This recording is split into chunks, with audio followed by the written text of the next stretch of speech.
Bom, gente, agora a gente vai para a parte de análise fatorial, né, que é a segunda técnica dessa primeira unidade. O objetivo dela é muito parecido com o da análise de componentes principais, tá? Você vai descrever a variabilidade do vetor aleatório x, né, de dados originais, que vai ser função de número menor de variáveis, né? Então, até aí é igual à parte de componentes principais. Só que aqui ele vai ter uma definição a mais, que é a parte de fatores comuns e erro aleatório, tá? Que a gente vai ver mais na frente que é a comunalidade e a especificidade, ok? Bom, então espera-se que essas variáveis originais sejam agrupadas em subconjuntos de variáveis mutuamente não correlacionadas. Então, o foco vai ser encontrar fatores comuns dentro dessa dispersão dos dados, né, dos dados originais, de modo que para um grande número de variáveis, né, provavelmente correlacionadas, e isso quem vai dizer para a gente são aquelas duas medidas, né, o teste de Bartlett e a medida KMO. Então vai ser possível determinar um número menor de variáveis alternativas, né, não correlacionadas, também que nem as componentes principais, que sintetizam essa informação de x, né, que é o vetor aleatório original. Lembrando que quando a gente calculou o ângulo lá entre vetores, a gente viu que isso tinha relação direta com a dependência linear, né? E na estatística isso se traduz como uma correlação. Então, se você tem um vetor de variáveis, duas variáveis aleatórias, tá? Então, a gente vai considerar isso um vetor. Se você calcular o ângulo entre esse vetor, é equivalente, né, na estatística, calcular a correlação. Então, a correlação dá para a gente uma medida da relação entre essas variáveis.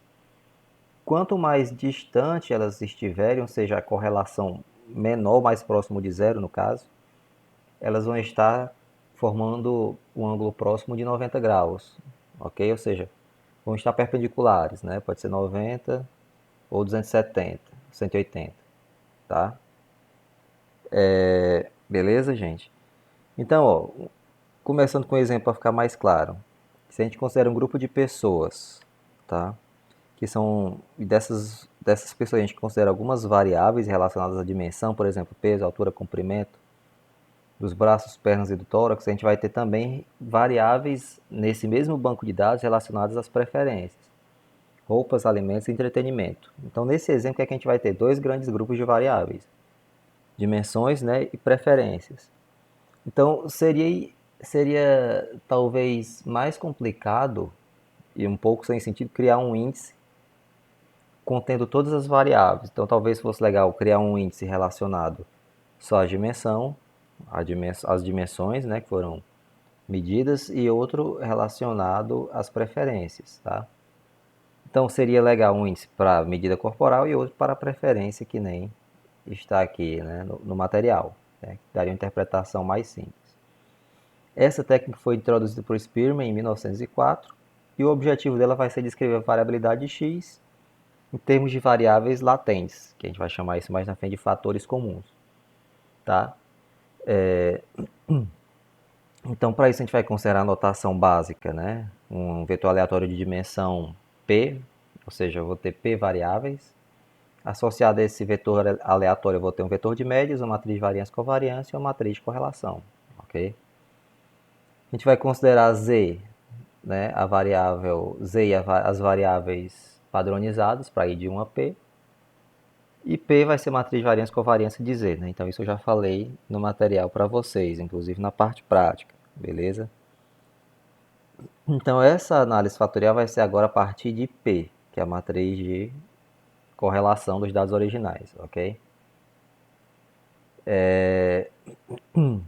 Então, ó, essas equações do modelo vão ser escritas dessa forma aí, ó, ZI, ou seja, a gente vai conseguir representar as variáveis padronizadas em função do somatório de L e F, ou seja, L são as cargas, né, e os fatores comuns, mais uma parte específica, tá? A gente vai decompor cada variável em uma parte que é comum e uma parte específica, beleza? Essa primeira parte. Vejam que o I tá fora do somatório, tá? Entendeu? Então, o que é que vai acontecer? Eu vou estar em cada indivíduo e em cada variável tendo uma parte comum e uma parte específica do banco de dados, ok? De forma matricial, como é que eu posso representar isso? O z, né, que é a parte padronizada, o vetor padronizado vai ser d, x menos μ, aqui x é o vetor aleatório, μ o vetor de médias, e d é como se fosse uma matriz de distâncias, né, ou de desvios, para ser mais preciso, né. Então está aqui, x menos μ, um vetor de x1 menos μ1 até xp menos μp, de dimensão p também, e d é uma matriz diagonal com o inverso dos desvios, ou seja, x menos μ sobre sigma. Tá? Então, essa é uma forma de representar essa padronização. E essa mesma padronização ela vai poder ser escrita entre L e F mais epsilon. L é um vetor de cargas, né, a matriz de cargas, F os fatores, e epsilon a parte específica. Então tá aqui, ó, o epsilon um vetor, o F um fator e L é a matriz de cargas, ok?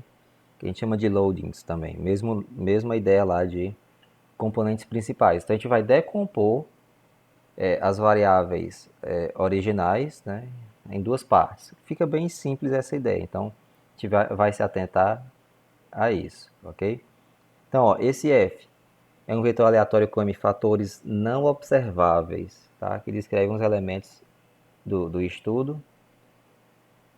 Esse modelo considera que cada ZI é relacionado às variáveis F, ou seja, aos fatores, né? Então vai existir essa relação, obviamente, até porque o Z vai depender de F, né?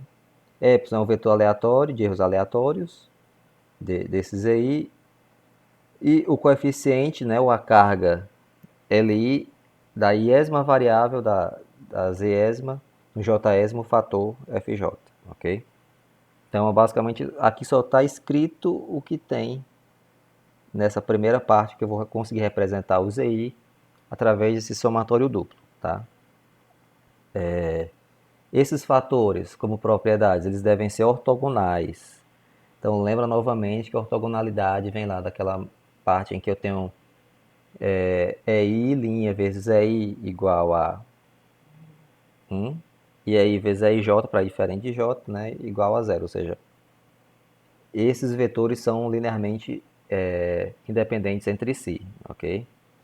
Então, como consequência, a esperança desses fatores é nula, ou seja, essa é a ideia para não alterar a média, a variância vai ser a identidade, tudo isso para não interferir nos dados originais.